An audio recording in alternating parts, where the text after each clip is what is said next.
नमस्कार, मैं हूं आपके साथ अनुष्का राय। आइए बढ़ते हैं आज की खास खबर की ओर। आगे लीड करते हैं तो इसी तरह से सबसे ज्यादा जो हमारे ऑफिसर हैं वो इन्फेंट्री में जा रहे हैं।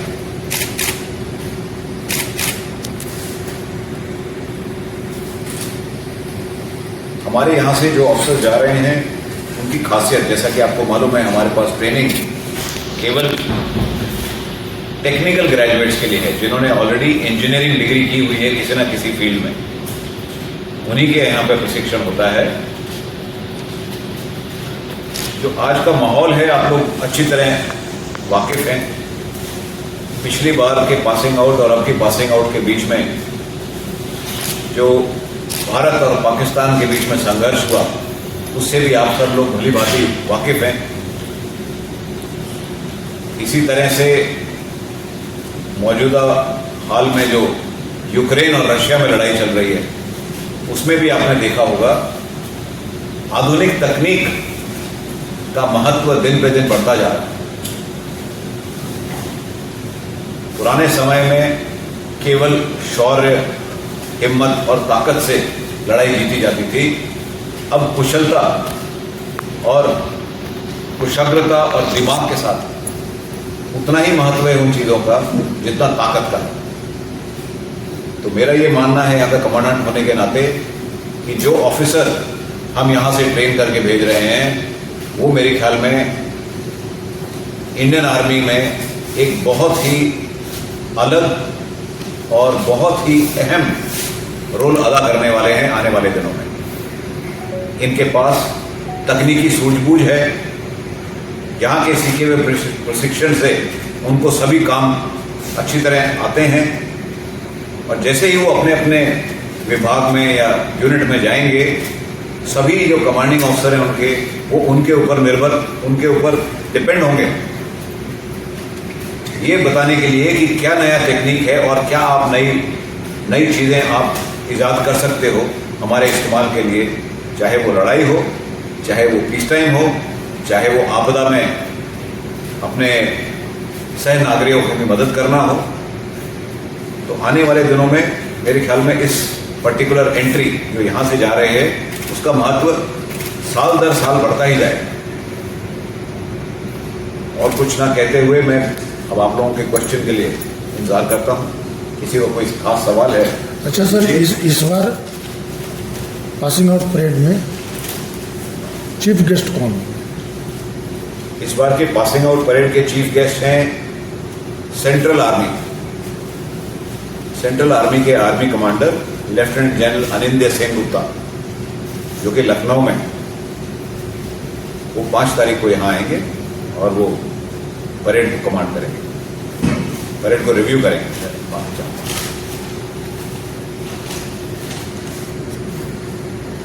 इसके अलावा एक हमारे और विशेष अतिथि इस बार आ रहे हैं।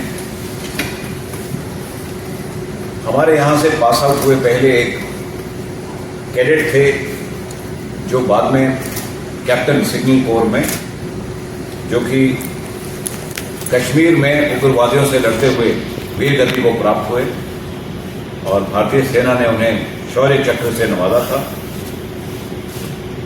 ये जो ड्रिल स्क्वायर है जहाँ पे हमारी परेड होती है, वो ड्रिल स्क्वायर इसी तरह से उन्हीं के नाम पर रखा गया है, कैप्टन एमवी प्रांजल ड्रिल स्क्वायर। तो उनके माता पिता और उनकी बीवी यहाँ पर हमारे ये मुख्य अतिथि के तौर पर यहाँ आएंगे।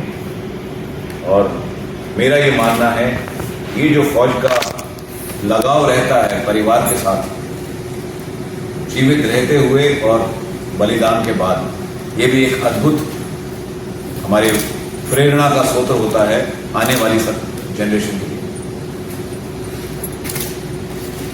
सर, पिछले 6 महीने में पिछले पीओपी के बाद गया ओटी में क्या कुछ डेवलपमेंट हुई है?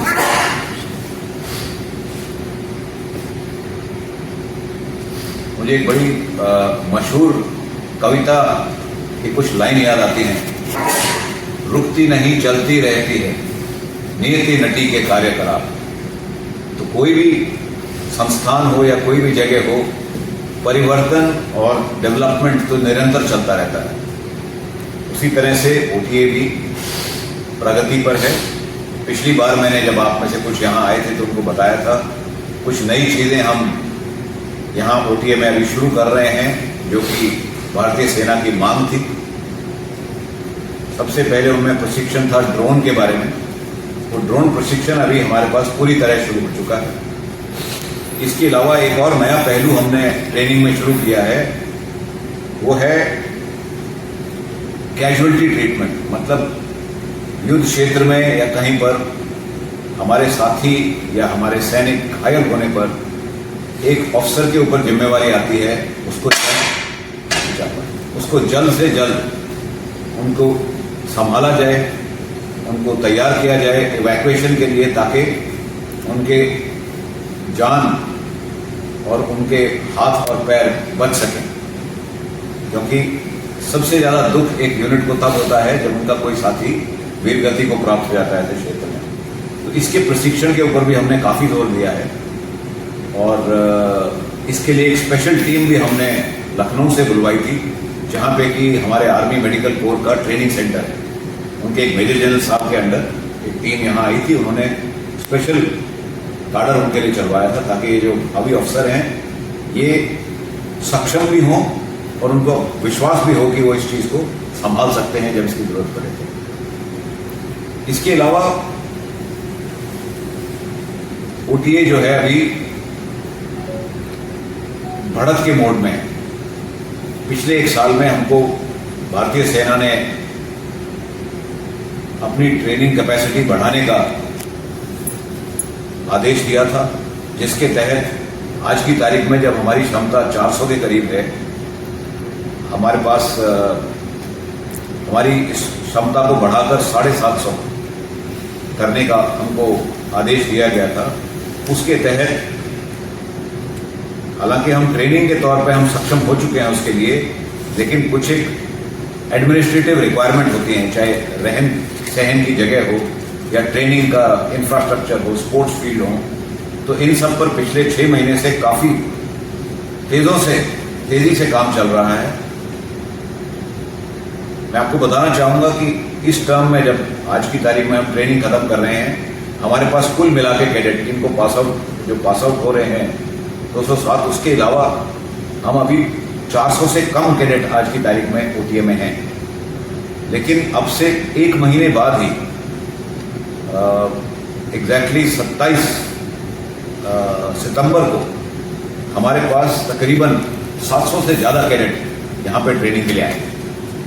तो ये काफ़ी बड़ी वृद्धि है हमारे उसमें, और उसके लिए जो भी हमको करना था इंफ्रास्ट्रक्चर के तौर पे, वो काफ़ी तेज़ी से काम चल रहा है। आपको सुनकर थोड़ा अचरज होगा कि पिछले 6 महीने के अंदर हमने तकरीबन ये 300 लोगों के रहने की जगह, उनके खाने के जो डाइनिंग हॉल होता है उसकी तैयारी, और इसके अलावा बाकी प्रशिक्षण की जितने भी तैयारी, क्लासरूम्स, बड़े हॉल्स, ये सब 6 महीने के अंदर ही तैयार हो जाएंगे। और कई इंजीनियर और कई कंपनी दिन रात इस पर काम कर रही हैं, और मुझे पूरी उम्मीद है कि जब तक वो लोग यहाँ पहुँचेंगे ये सब चीज़ें पूरी तैयार हो जाएंगी। और अगर आप लोग चाहें तो आप जाके ग्राउंड पे देख सकते हैं। साइबर युद्ध से किस तरह से निपटने की तैयारी यहाँ प्रशिक्षण दिया है? मेरे को आपका सवाल सुना। साइबर युद्ध से नहीं समझ गया मैं। देखिए, जैसा मैंने आपको शुरू में बताया था, हमारा जो एंट्री है, हम एक यूनिक ऑर्गेनाइजेशन है।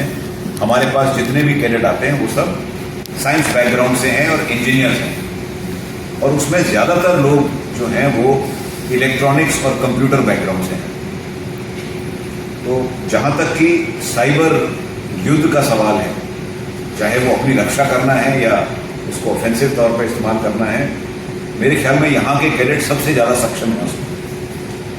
यहाँ से जितने भी अभी कैडेट पास आउट हो रहे हैं, उनमें से कई, अगर मैं आपको एग्जैक्ट नंबर बताऊंगा तो उनमें से कई ऐसी जगह जा रहे हैं जो 26 कैडेट ऐसे हैं जो स्पेशलाइज करेंगे इसी चीज़ में, जिसमें कि वो चाहे वो कम्युनिकेशन हो, चाहे साइबर एस्पेक्ट्स हो, उसके ऊपर जोर डालेंगे। दूसरा, आपको मालूम होगा साथ ही साथ भारतीय सेना में इसके ऊपर खास तौर पे ऑफ सिंदूर के बाद ज़्यादा तवज्जो दी जा रही है, साइबर सिक्योरिटी के ऊपर भी और साइबर क्षमता के ऊपर भी। तो उसमें हमारे जो कैडेट यहाँ से पास आउट होंगे वो भी बहुत भावी होंगे, और आने वाले दिनों में जैसे तकनीक बढ़ता जाएगा हमारा भी प्रशिक्षण उतना ज़्यादा एडवांस होता जाएगा उसके साथ।